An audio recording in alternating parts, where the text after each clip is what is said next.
Mark, thank you for joining me again for part 2. Good to be here. We talked just 1 month ago, and we were just running out of time when we started discussing new nuclear power plant builds.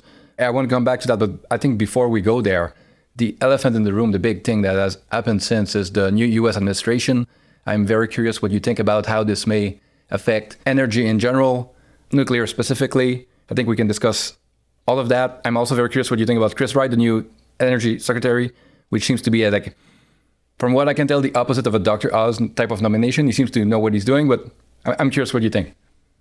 So Chris Wright is well known in the oil community, especially the Denver oil and gas community. My uncle has an oil and gas company in Denver, a small one, and he works with my dad. So I was raised in and around oil and gas and just rejected it like a petulant teenager when I insisted on doing low carbon energy and went off to nuclear to work on that. But my whole life has been funded by oil and gas. My scholarships at Oklahoma State, even my scholarship to Cambridge to study nuclear was paid for by an oil and gas executive, retiring chairman and CEO of Phillips Petroleum, who was okay with me using his money to go study nuclear engineering for climate reasons. It was my main motivation at the time. So to hear people talk about Chris Wright is to hear about his relationships in the oil and gas community. First thing I'll say is I haven't heard a single bad word from anyone who knows him. That's a pretty good sign. And I don't think it's just people trying to suck up for the new administration. So Chris is an entrepreneur. His business, Liberty Frac, which now... Yeah, I'll try not to let the name bias me too much. Yeah, no, it's not Liberty Frac anymore. It's Liberty... Energy. Liberty Energy. And I heard from a friend of his about the insight here. It's that you should name your company off of what it's providing rather than specifically what it's doing in the narrowest sense. So in this case, Liberty Frac is one of the largest oil and gas services companies, specifically helping with hydraulic fracturing. Now, my dad for a long time has been pissed off at the world that, one, people care so much about fracking as opposed to other well completion techniques. Fracking is just one of many well completion techniques that people have always had and always dealt with.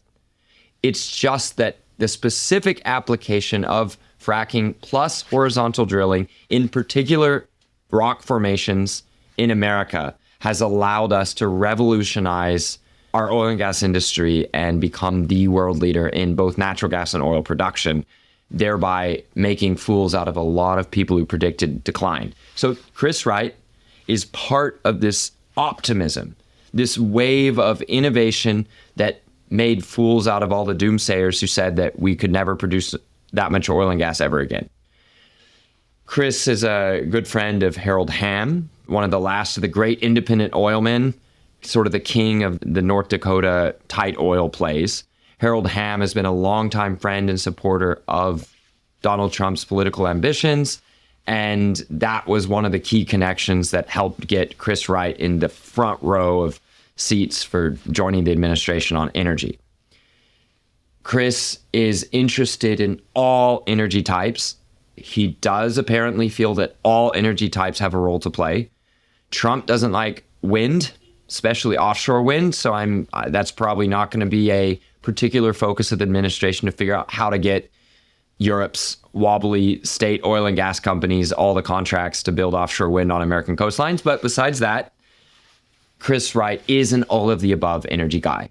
A lot of people have been pointing out that Chris is or was, until he's going to have to step down, I presume, a board member of Oklo, one of the advanced nuclear developers.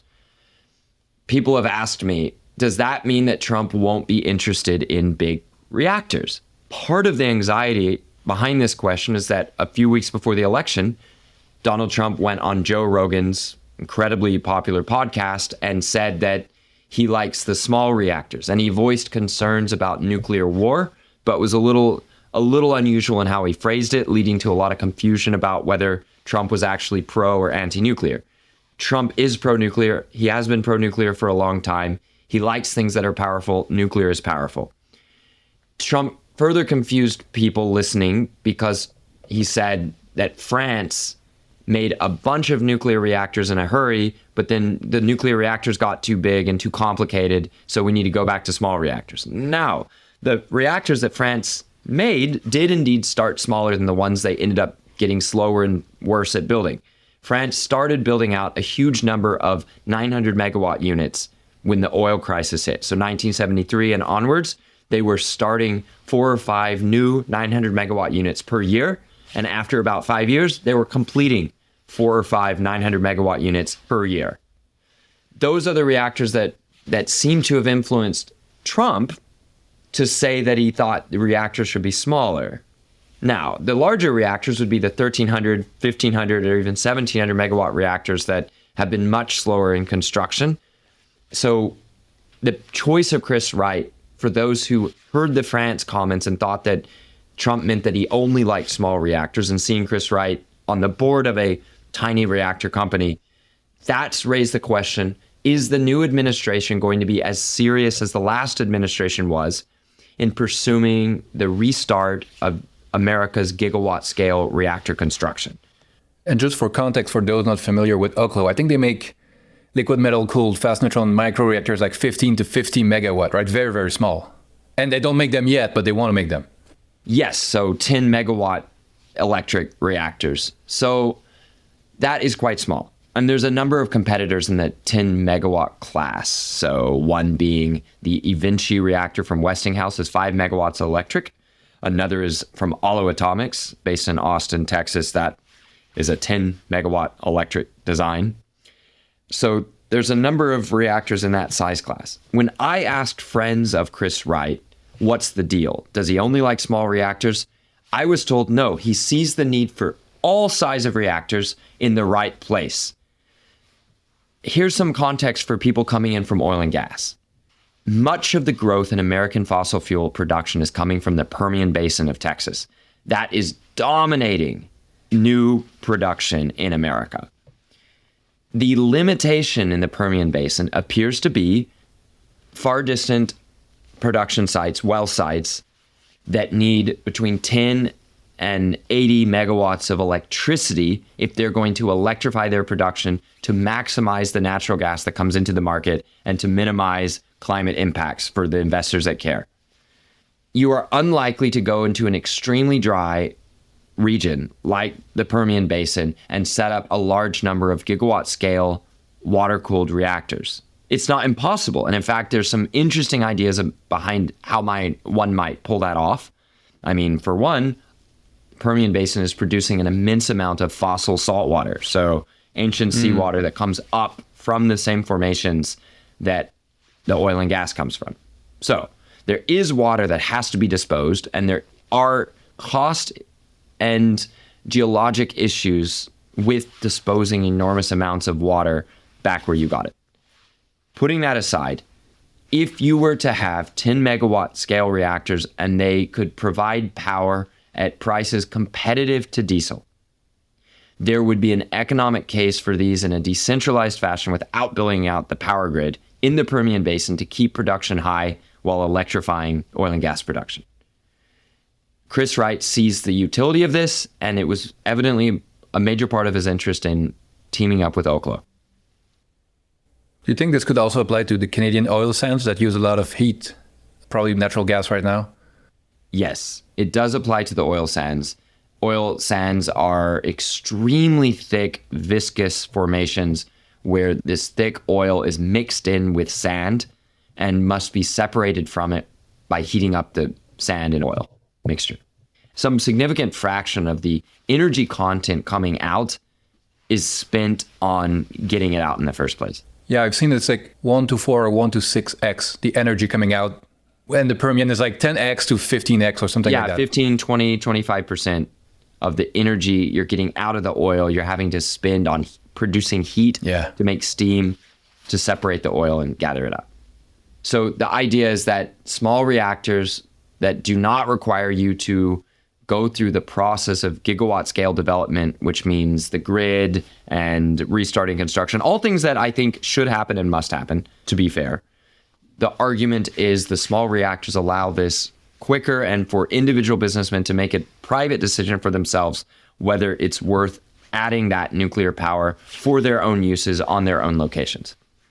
That's obviously very appealing to the Texas-based oil companies. I didn't know Chris before he was nominated. I've listened to a couple long form podcasts of him, and he does seem like into all forms of energy. To him, it's like almost the basis of civilization, and we have a moral imperative to bring cheap energy to the masses and bring people out of poverty. And like he sees that as his mission. I'm curious though, as Secretary of Energy, what kind of power does he have to actually change things, right? Because he seems very different, but do you think that in that position he can really make a big difference in energy production in the US? And I guess somewhat ironically, if the US produces a lot more, prices could go down a lot, which would probably be bad for the profits of some of these oil companies. He says he doesn't care about that. He cares more about the mission. But what levers does Energy Secretary have?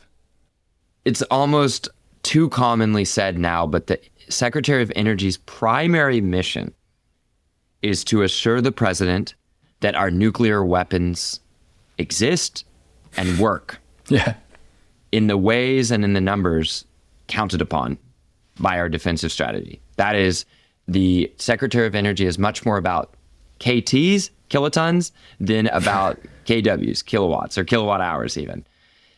Having said that, I'm going to push back and say, although the budget of the Secretary of Energy is largely made up by National Nuclear Security Administration, that is the nuclear weapons stockpile creator and administrator, the Secretary of Energy has always had an important symbolic and practical role in steering or promoting aspects of American energy. Under the last administration, with the loan office, the loan program office, LPO in the Department of Energy, there was an enormous amount of money and power vested in a small group of people to make American energy happen. Not all of that has been used, and very little of it was used on nuclear energy, despite the loans program office openly inviting applications and insisting that they wanted to support nuclear more. The reasons for this are various. One, when the last administration started, nuclear was not in many ways ready for prime time. We were still in the slow down, shut down, maintenance, decommissioning mindset rather than in the must build now. Here's tens of billions of dollars of projects that we can use loan program office money on if we can apply. So the nuclear industry was in a sort of caretaker, shrinking state, and it's been very difficult to get it up to speed at the scale of opportunity that was made available. I was one of the weirdos that for a very long time has been trying to promote gigawatt scale reactors in America. Some of our largest nuclear operating companies until last year were claiming we would never do it again. Some of those same companies are now saying, no, actually, we're interested. Let's work on it. Did Constellation Energy actually change its tune? Because I know they were in caretaker mode for a while. Some of the nation's biggest nuclear operators have done a 180 in an extremely short period of time. Good. We are so happy to hear that. We welcome everybody to the gigawatt scale club. Let's figure out how to get it done. If the new administration is interested in gigawatt scale deployment, the government will still have a role. Until we get properly moving, and that means, say, 6 or 8 reactors ordered deep and started under construction, it will be and until we get halfway through or we start meeting timelines and schedules carefully set, it will be very hard to convince private capital to come in at the scale necessary.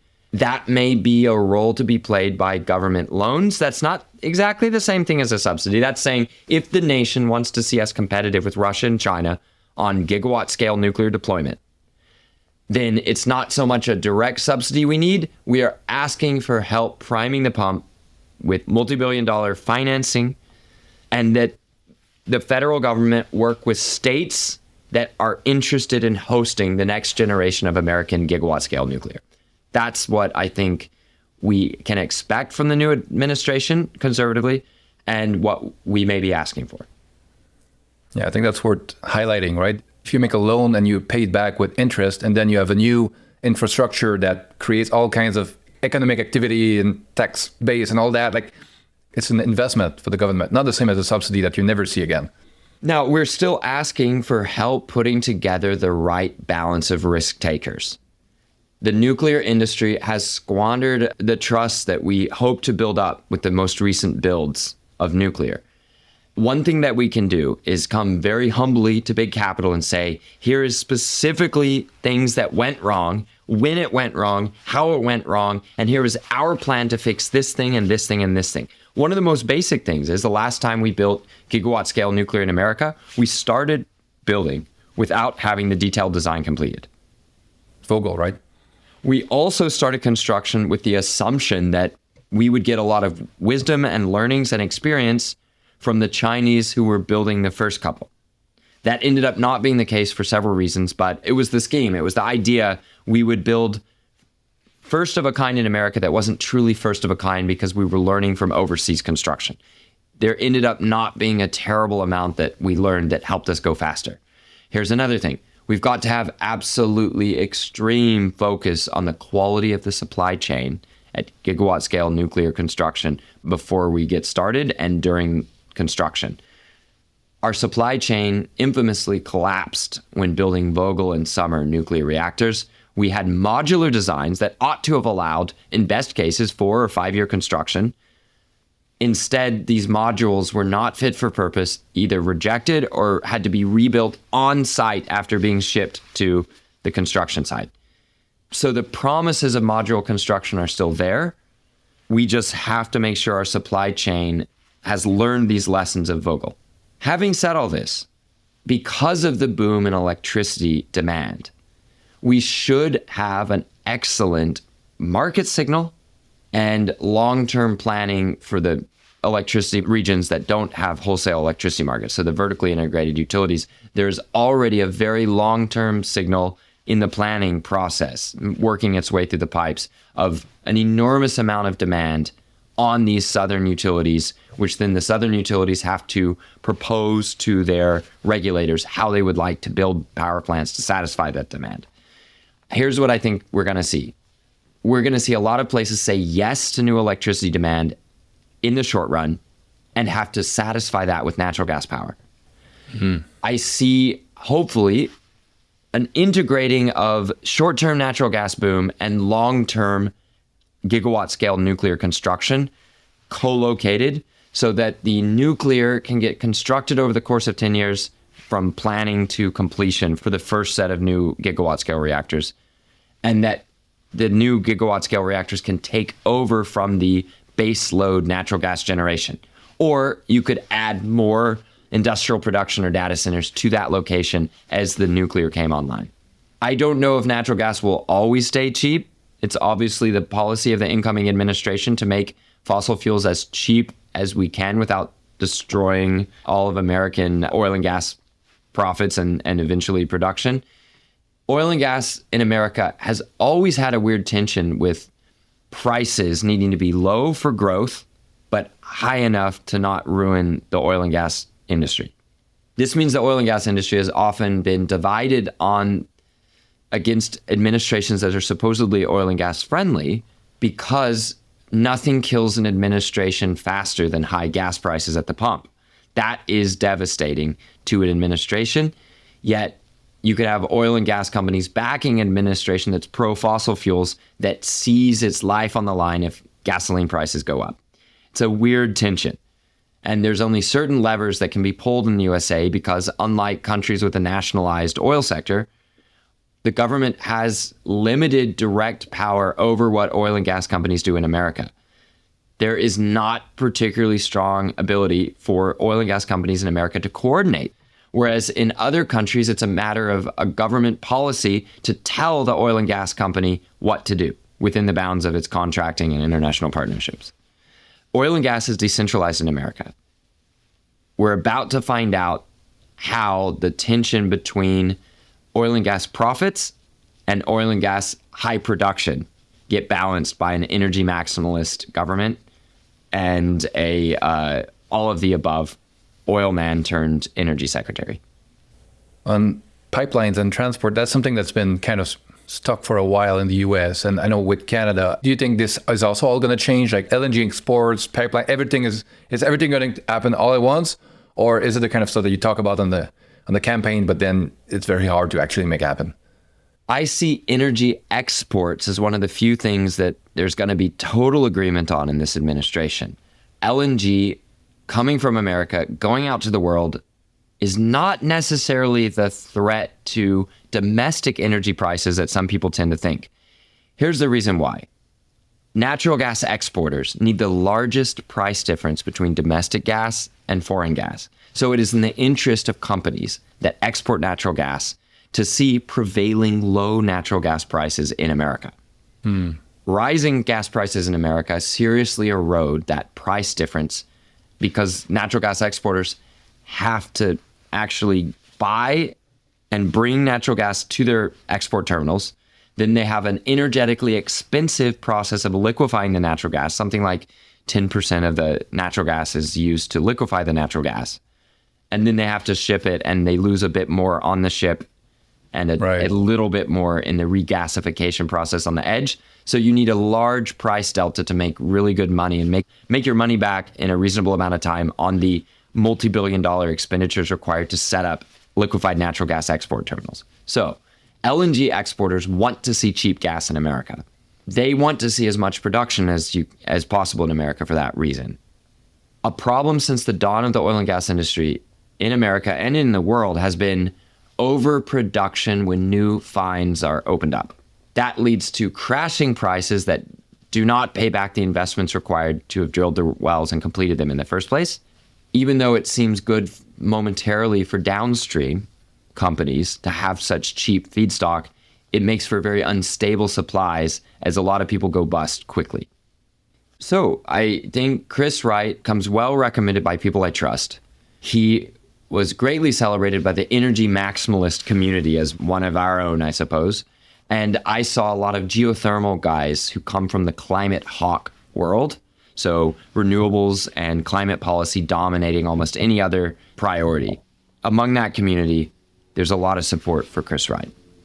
The pushback is going to be from people who attack Chris Wright for not prioritizing climate change above all. And he doesn't seem to be the biggest fan of EVs. In both interviews that I've heard, he mentioned something that it seemed incorrect to me. The numbers I've seen that are different. He said something like, EVs, it takes 75,000 miles to repay the energy debt of the battery in the extra manufacturing, right? And so they're not a very good deal. They don't save much oil or energy. Numbers I've seen are more like 25K at the US grid mix average, or where I live in 100% hydro is maybe like a year, right? So it seems much better than what he's saying. I don't know if he's seen old numbers or he just doesn't like EVs, or that's the one thing where I was more in disagreement with him, but I may be wrong, right? Maybe I don't have the correct numbers. Electric vehicles are here and they're going to spread. And by here, I mean on the globe. What China and China's battery makers are achieving with electric cars is extraordinary. And we can say all we want in America that electric cars aren't coming. The rest of the world is going to get them. They're coming. There's a lot of countries without oil. To them, if they're importing either oil or fossil fuels for electricity generation, they see it as a lot less of a cut and dry thing than you might in America, where we have all the fuels and we have a limited ability to actually build power plants in many places. If you're in the rest of the world that imports oil to fuel cars or imports finished products like gasoline and diesel to fuel cars and trucks, the crashing price of electric vehicles and of the batteries in them is going to lead them to make the same decision China did, which is that better to be electrifying your transit and dependent on fuels beyond oil than to be dependent on oil and gasoline and diesel imports if you're not already self-sufficient. Norway is an example of a country that is an enormously important oil and gas exporter in Europe, where new cars are almost 100% electric vehicles. In their case, they don't want to use any product that they don't have to, and they have abundant hydro, or they used to have abundant hydro. That means that the incentive to get electric vehicles is extremely strong, both on a policy level and in a practical level. Norway does not get as cold as many other places. It's by the ocean, and the warm Atlantic makes for a somewhat more mild climate in Norway than in other places. But as batteries continue to drop in price and in energy intensity and in materials usage, we can expect that to be an enormous advantage for electric vehicles. For me, as a nuclear guy, electric vehicles are demand. Nuclear stopped competing against oil for electricity production back in the 70s with the oil shock in 1973. That was the end in most places of nuclear competing directly with oil for market share in electricity. Oil and gas, natural gas is often produced together, and natural gas definitely is a competitor against nuclear for market share in electricity. But I like to think that in a world that takes electricity and grid reliability very seriously, that's going to be one that both builds nuclear and electrifies some portion of transit. As batteries get smaller, electric vehicles become extremely compelling for consumers. Yeah, and they're a good match with nuclear too, since if you have robust base load, you can charge at night on that nuclear power. Last thing I'll say about electric cars too is that any comparison, it's not a static target. Like as you say, as manufacturing gets better, as maybe some of those manufacturing plants run on cleaner power, the batteries get cleaner. The car itself, as an energy omnivore that can take any source over a 15-year life, may get cleaner over time as the grid gets cleaner, while the internal combustion engine probably gets worse over time. Like the old clunker probably doesn't get all the maintenance, and it gets much, much worse over time. So I tend to like EVs better than Chris Wright seems to. We'll see what the new administration policies will be there. Well, look at this. Nearly half of each barrel of oil produced in the world is going to gasoline. Another 20-25% is going to diesel and kerosene for trucks, buses, for trains if they're not electrified. And kerosene is the primary component of jet fuel. If you start electrifying transit, but you don't burn that oil for the electricity, then you do substantially impact the growth scenario for consumption of oil. I can see why it's very difficult for people in the petroleum sector to get on board with the idea that electric vehicles are the future, because to embrace electric vehicles is to sharply reduce future demand for oil and gas. Every electric car that goes on the road is demand destruction for a decade, 2 decades. And sorry, I should say oil and gasoline. It gets complicated when oil and natural gas are commonly found together. Because if we don't need the oil and the price for oil goes down, then you are going to see some trouble with natural gas, because in some ways oil seems to be subsidizing natural gas. On an energy basis, on a BTU basis, oil is several times the cost of natural gas in North America. Natural gas on a BTU to BTU basis is about, say, $15 a barrel versus oil's 60, 70, 80. That is an extremely sharp difference. Yeah. And it shows how, to some old oil man, including Harold Hamm, gas is a waste product that you run into when you're trying to find oil. Only some of that cost advantage is going to be there permanently because of oil's utility. In the end, oil's utility for, say, plastics. In America, a lot of plastics are made from natural gas because it's so cheap compared to oil. Oil is like the proverbial bison that the Plains Indians used every single part of. Every part of that unit of volume, 42 US gallons, the barrel of oil ends up getting used. I'm actually pleased to say that I'm going to do an entire decouple oil masterclass with Chris Kiefer coming up, and we'll go over a number of these topics. Oh, that's great. But for now, just to say, I have been at my strongest disagreement with other allies on energy, that maximalist energy crew, on the issue of electric vehicles. And in the end, it is inescapable. If electric vehicles start dominating, demand for oil must go down. And there's no way to, I don't know enough about how that raw barrel of oil gets split into, like, can you get more diesel out of it, say, and then like just change how you crack the refineries are set up? Or you can do anything.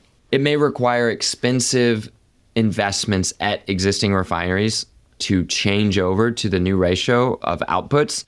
You very carefully set up refineries for a very specific ratio of outputs. Right. It's not like a lever you can pull, right? That the whole thing needs to be designed for. It's not that simple.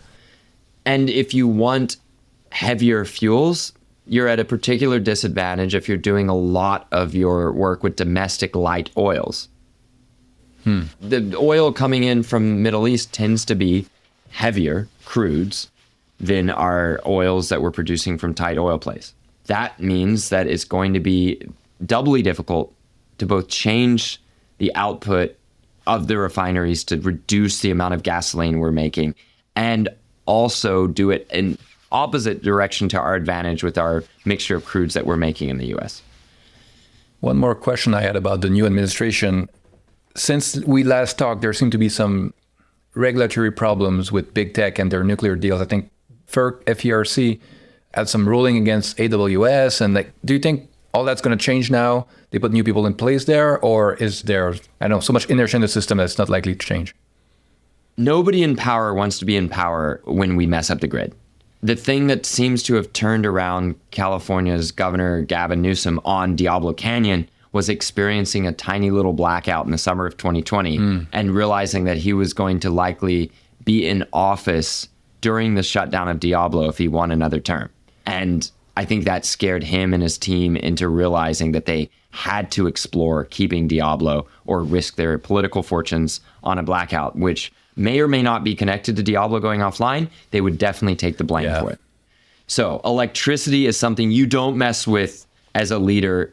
And I think a lot of attention is being paid after the blackouts in Texas.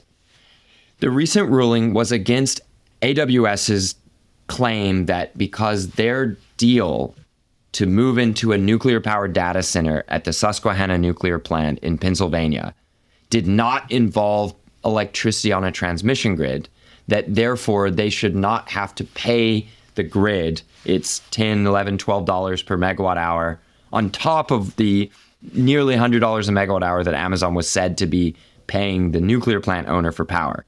I was sort of split on this. On one side, I want to see nuclear get the most money possible, and I want to stick it to all the people who said that we don't need those nuclear plants, let them shut down. And I like to see them turn around and say, no, what we meant was they're so important and so valuable to climate that you can't allow the data center to just buy up all the power. I love watching that. It's like getting revenge. However, it is undeniably true that the nuclear plant is not allowed to operate if disconnected from the grid. So to say that the user of nuclear power doesn't need to pay for the grid when the nuclear plant itself requires the grid in order to operate, that's a little cheeky. Yeah. And I can see why that might be ruled against. Another thing is, if the grid was set up a certain way and paid for by customers and cities a certain way, there's an enormous amount of shifting of flows of power if you suddenly take 1 million people's worth of nuclear power and shunt it away from the grid and say, we're not putting it on the grid. Unless you're getting rid of 1 million people in some of the cities and towns that used that power in the past, you've got to send power to those people somehow through likely different transmission channels. That makes a lot of sense. They want the benefit of the grid without paying for it, right? Which means reworking the grid in order to shunt power off its previous path, while shunting power from a nuclear plant that requires the grid in order to operate. So there you go. There are the issues. I think that Amazon's going to find it worth doing that deal, regardless of whether it pays an extra 10% to the grid operator. And I'm okay with that. Microsoft avoided this problem completely, knowingly avoided this problem by simply paying the nuclear plant owner to put the power on the grid and then to withdraw a certain volume from it at certain times without requiring that power to be stuck behind the meter next to the nuclear plant, 3 Mile Island nuclear plant. I think this brings us to new builds because these are scarce assets. They kind of found the few that were left, but now if they want to power these big AI data centers, if we want to electrify parts of transportation, all the heat pumps that are coming, parts of the oil industry, if they want to decarbonize a bit, electrify, like all that stuff that's coming online, where are they going to find all that new power, that new capacity? My question is, like, let's imagine a scenario where this works, right? What's the way to do it? Looking back, I see that it seems to be places like France or even the US at the time, you need a kind of a program, right? Where you have many reactors in the pipeline where the supply chain can build up and see that this keeps coming for a long time and it's worth building up all that capacity, right? So what would that look like in the US? What do you see as the way to do that, to have all these new builds that are on time, on budget? Like what's the way to get there? Well, first of all, France was important by pooling tens of gigawatts of demand. The USA is so large that an equivalent program is only a tiny percentage of the nation's power. So if you're building these large devices and you need to hit a certain scale of construction in order to learn how to build them well, series construction of the same design over and over, America's large enough that we can achieve a France scale program by volume, not a France scale program by percentage of the nation's power. Right. And that will still be very useful to America's future. We don't have to convert to 70% nuclear in a single generation in order to put the US on a much better trajectory, whether your goal is climate or energy dominance. So that's the first thing I have to say.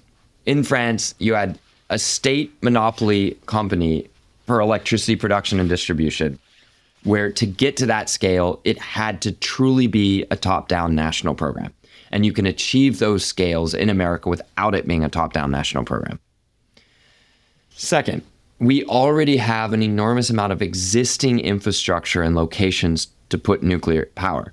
One of the most important aspects of the top-down centralized nuclear program in France was forcing certain areas to take on nuclear plants.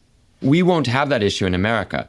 You could simply just double the nuclear plants across America that have cooling water supplies to host and land area to host more reactors. And those are communities where, by definition, if you've been living there for 40 years, you are at least that okay with nuclear being in your backyard.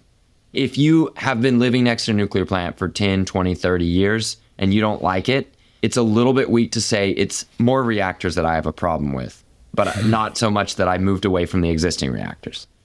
So, not saying that there aren't reasons to put in crucial infrastructure over some community objections, but you're not going to need that state force like you did in France, where they had to sometimes come in at night, set up bulldozers and a fence perimeter and fight off the locals.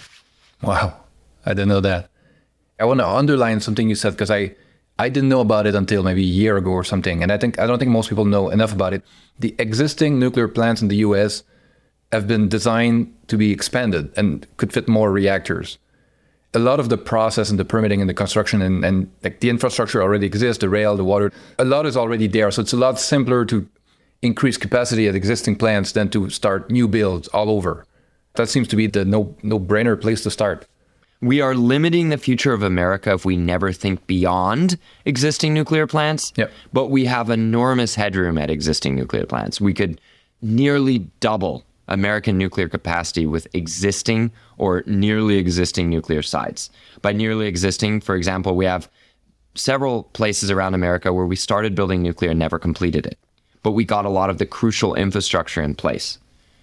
So I think that it's a great start, but we shouldn't limit ourselves to only thinking of existing nuclear. Brownfield power generation sites, so places that have already hosted large power plants that were not nuclear, are another great candidate. And then we have to be ready to think in terms of greenfield sites eventually if we're going to build out energy for a lot of future growth. China is currently struggling a little bit to add new nuclear plant sites. It's not clear why there's been such a limitation. Nuclear programs were seriously pared back after Fukushima Daiichi. I think a lot of people don't realize just how negative China was on nuclear expansion for a little bit. We have a missing generation of plants that were started and then scrapped. I didn't know that. In the years after Fukushima. I've seen the graphs where they make plants in like 4 or 5 years, and they've made a ton of them, but I didn't even notice that it kind of slowed down or stopped. Yeah, you can see on satellite imagery plants that were started and never allowed to get into full-scale construction. And you can see parts of nuclear plants that were sitting there for a while and either have been moved or just left to rust. And have they restarted since? They've started expanding nuclear plants again. There are a few new build sites, but they seem to be exclusively along the coast. There's almost no nuclear plans for inside the country. And at one time, there were a lot. What do you think that is? Just an extreme conservatism around nuclear. I don't know if it's coming directly from the top, from Xi Jinping, who would have been coming into his full power around the time of Fukushima Daiichi, which, remember, is a lot closer to China than it is to Germany, where it also did a number. It lobotomized the German pro-nuclear parties. It completely destroyed their ability to think rationally and protect their own country's future. And that was half a globe away. China was right there. I think that's a perfect segue into Germany. That's the one that angers me every time I think about it. And I'm curious what you think about. We discussed it a bit in part one, the potential for a restart. But even since last month, I feel like this sentiment has kept moving and everything keeps moving so fast around the world. What's your current thinking about Germany? Germany's coalition government lasted not even a single full workday beyond the election of Trump. One of the funny things online, my sources in Berlin tipped me off that the government was about to fall. I posted online and a bunch of Germans are like, look at this idiot America, thinking that it was anything to do with Trump getting elected that caused the government to fall. And at the same time, I'm thinking, this has got to be some of the least politically sophisticated people I've ever heard of.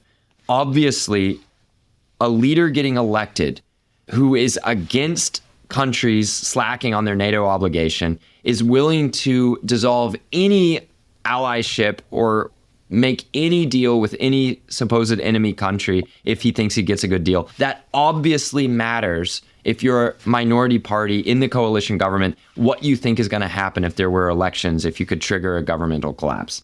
So Germany saw that a new world was coming and the existing coalition was probably not going to be the one to carry it forward. That exacerbated or set extremely solid lines for the parties that wanted to continue fiscal discipline in Germany, but also supported the nuclear restarts. And I think that that was a crucial part of why the government fell the very day that results were being announced in America. It happened to coincide with one of the worst days of renewable energy ever in Germany and in the European continent. That's right. They've had like a month of almost no wind and cloudy skies. And during the few hours that decided the collapse of the German government, the total capacity of renewables on Germany's grid was about 70 to 80, or at least wind and solar. There's the biogas, but putting that aside, and there are also some heritage hydro left over. But for wind and solar, the future basis of Germany's energy system, according to the government, there was only about 70 or 80 megawatts during the low ebb of power on the day the government collapsed. But they have 166,000 megawatts installed that they're paying for. So they're paying for 166,000 megawatts installed capacity of wind and solar. And during the hours when the government fell, it was just below 100 megawatts or just above. That is a fairly extreme gap. And they paid, I think, over €500 billion for it. Which means keeping up that quantity of power plants and keeping a hold of that quantity of fossil fuels in order to survive those conditions. Which, of course, I believe Germany will always try to survive those conditions. It just means that they will have to have increasingly outlandish energy expenditures on more rarely used fossil fuel equipment while still paying high prices to develop wind and solar, as they are a country with quite poor wind and solar resources. All of this to say, there's now a window of opportunity for the nuclear plants to survive in Germany. The current state is that there are 2 nuclear plants in Germany that could come back online within a year or two. Okay. And then there's 6 more that could come back online before 2030 or so, depending on how quickly orders were placed and how quickly work proceeded at the plants, if the decision was made to turn them back on. And then there's a number of other plants that would be something like a very advanced brownfield site where you have a lot of equipment in place. You can reuse a number of structures and local know-how, but you would need to rebuild the reactor system within a repaired or existing containment building. And in some cases, you would need to rebuild the cooling towers that have been destroyed. All of this is cheaper than not doing it. All of it is a better future for Germany than not doing it. And all of it is cheaper than building nuclear from scratch. What a disaster. They had them and they threw them away. And it's not an easy reversal, right? It's like a couple years for the ones that are perfect. That's still a while. But until the end of the decade for the others, they should absolutely do it. But is it cheaper to build a time machine and just go back and not do it in the first place? That's the tragedy of the elections across Europe of 2020. Green parties got into energy ministries across Europe. And the only reason Green ministers wanted that power was to enforce nuclear phase outs. Changing gears a little bit, one thing that I hear smart people on both sides, and they're kind of both convincing to me. And so I'm curious what your take is on solar power, right? So we know the downsides, like if you're very far up north, like in Europe, or because it's intermittent. But the argument I hear from very smart people is like, doesn't matter. The cost keeps falling. If it falls enough and batteries keep falling enough, at some point it's going to win. At some point it's the one that's going to dominate. And so anything else we do in the meantime doesn't matter, because that feels like taking too many lessons from Moore's laws where they don't apply, right? Because even if the panels are actually free, all of the stuff around it, the labor, the materials, the concrete, like building the grid, the transmission, all that is not free. And so it feels like there's a floor price on solar power that's still fairly high. And then the batteries, kind of same thing, right? There's only so much it can fall. But is that all there is to it? Are these people just like taking lessons from Moore's law where they don't apply? Or am I missing something? Is solar eventually going to be much bigger if it just needs a decade or more of development? Or are we nearing the end of solar prices going down? Because a lot of that was kind of like China trying to dominate that sector and subsidizing it. All that is kind of swirling around in my head, and I'm not sure what to think. I'm curious what you think about it. The price declines in solar have been almost exclusively because of scaling up in Chinese manufacturing and Chinese internal consumption. It's going to be so interesting to see what happens when China starts exposing solar farms to market prices of electricity. Regardless of what solar people say about nuclear or other power sources, nothing competes so viciously and brutally with solar farms as other solar farms. Batteries have only a limited ability to stop solar farms from defeating each other economically. Now, one of the things you can say is that solar farms don't have to respond to any aspect of supply and demand. Ignore that. Solar, just do whatever you can. We will reorient the grid and even society if we have to make the best market conditions to build out solar. But at some point, that optimization runs directly against other really important political imperatives. Wind is not really getting cheaper in most places. It's really struggling in a lot of places. In the end, because wind turbines pop up really high, they're subjected to engineering forces and to public relations traps that solar will not ever experience. Wind is suffering greatly here, and in the same way as solar, wind competes with wind brutally. Can solar panels get cheap enough to solve this? I think I agree with you. It's the rest of the stuff around solar that is going to be a major limiting factor. Solar build out in Texas is probably going to end up looking like an S-curve. It's just, saturating at some point. We just don't know how high that's going to go. In a world of the Permian Basin needing every bit of electricity it can get in order to power operations and a great difficulty in building anything but natural gas turbines, I could see there continuing to be solar growth in order to save fuel from having to be burned by natural gas plants that otherwise are okay altering their production up and down. I don't know where Europe is going to go with declining price in solar, because that's a very limited utility in a continent where a large amount of energy demand takes place when there's very little sun.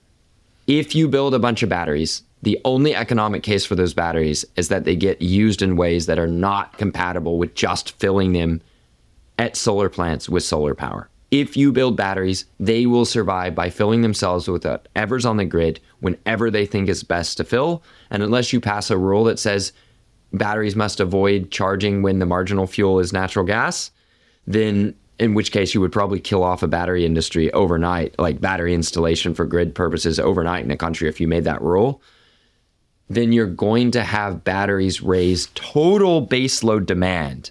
That's what batteries do when you bring them into a place, which means that things that can provide predictable baseload power supply do well compared to, say, the solar that you would think is the reason to build the batteries in the first place. So batteries smooth out demand and supply to be more baseload-like, which advantages baseload-capable power plants. Just because solar is very cheap does not mean that solar benefits the most or provides the best economic case for batteries.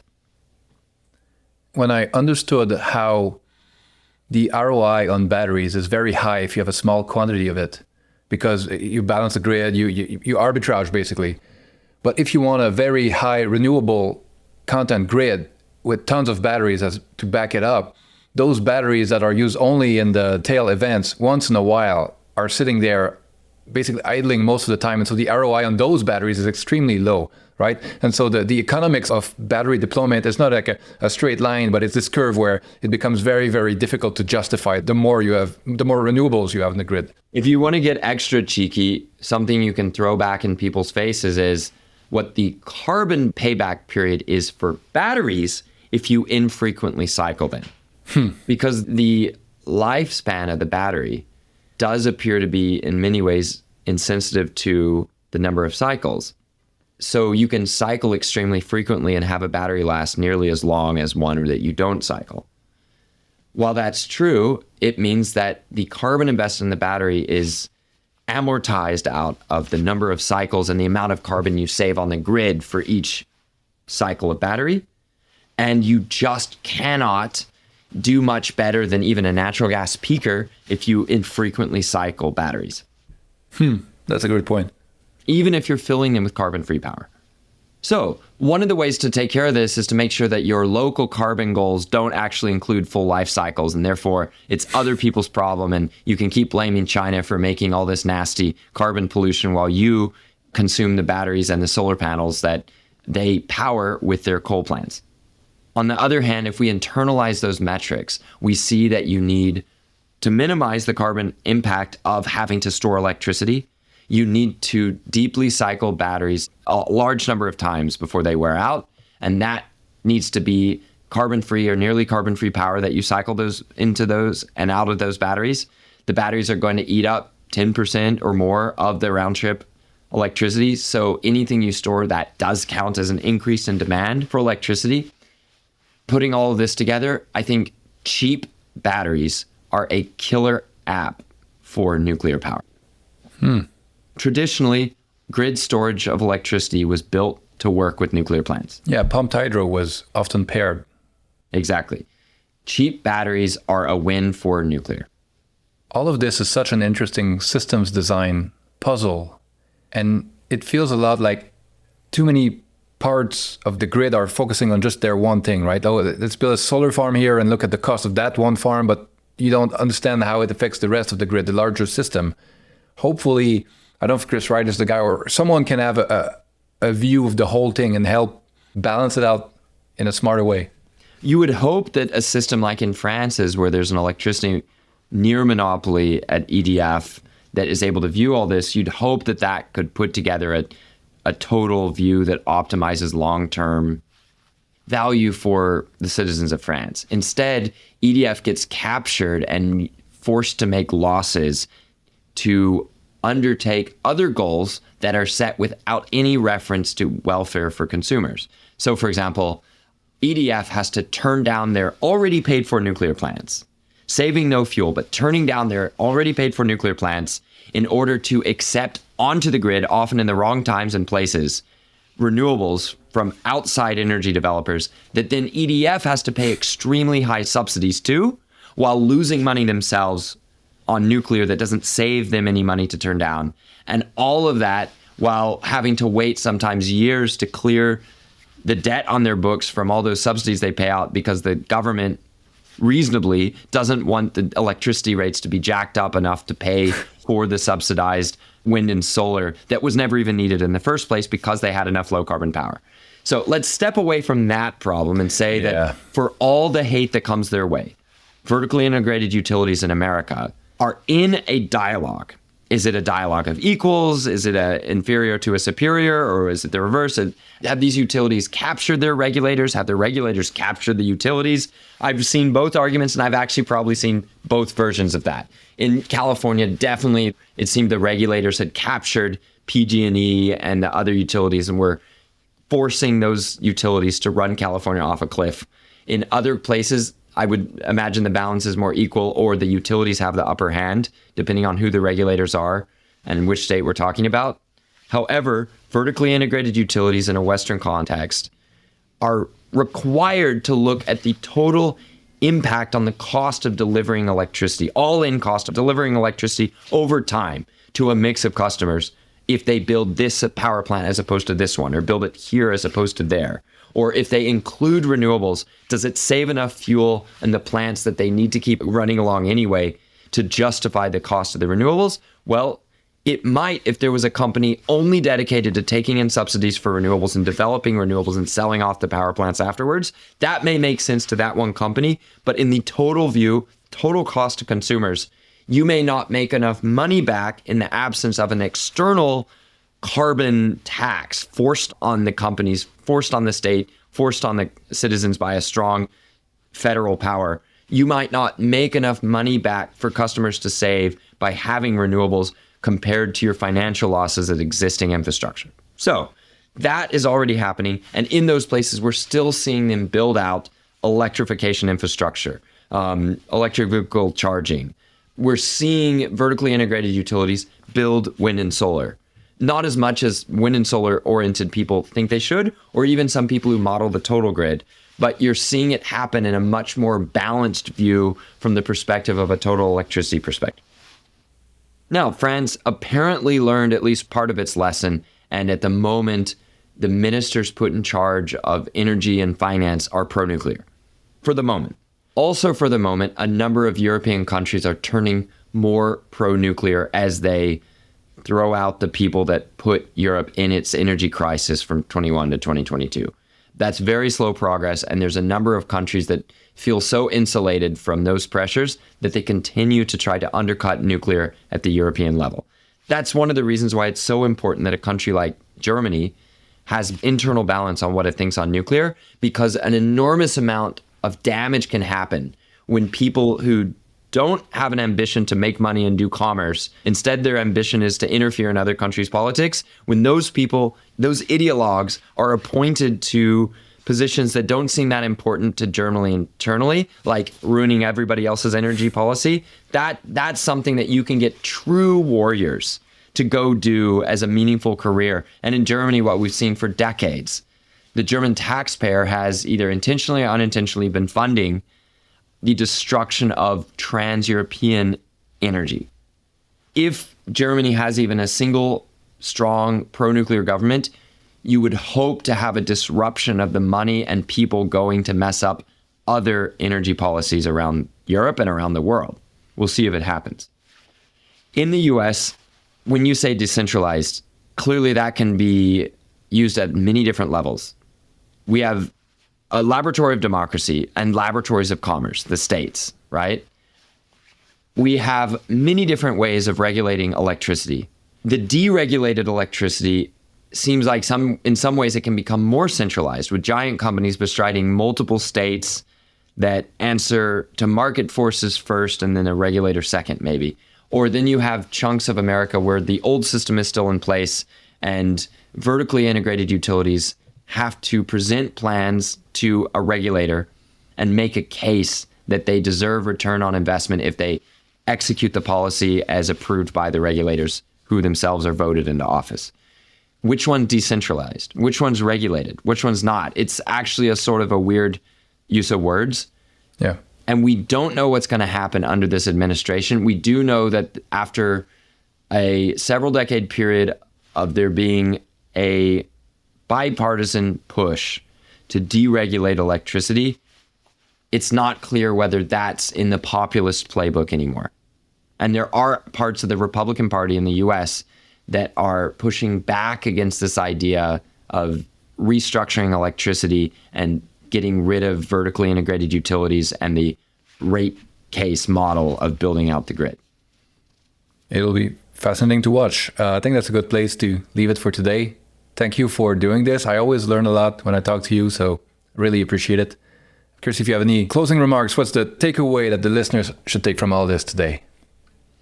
I'm personally trying to see gigawatt scale nuclear get built in again in America. It's an extremely difficult problem. Not every single inch of Earth is going to be the right place for gigawatt scale nuclear, and I would make that advice in some countries or in some regions. In America, where we have existing nuclear plants with world-leading operations of gigawatt scale nuclear, I think it's time to build like that again. I think America has the right reactor designs. We have the right reactor operators. We have the right level of demand. And we finally, I think, have the willpower to act on that level. It's just about coordinating all those features. And I'm working to help coordinate them. And I will be working with anyone in any administration that wants to see America return to the style of nuclear construction that we were the first and best at, and that became the standard around the world, especially in countries that are likely to be our commercial and political adversaries in the future. It's time to build. Thank you. Time to build.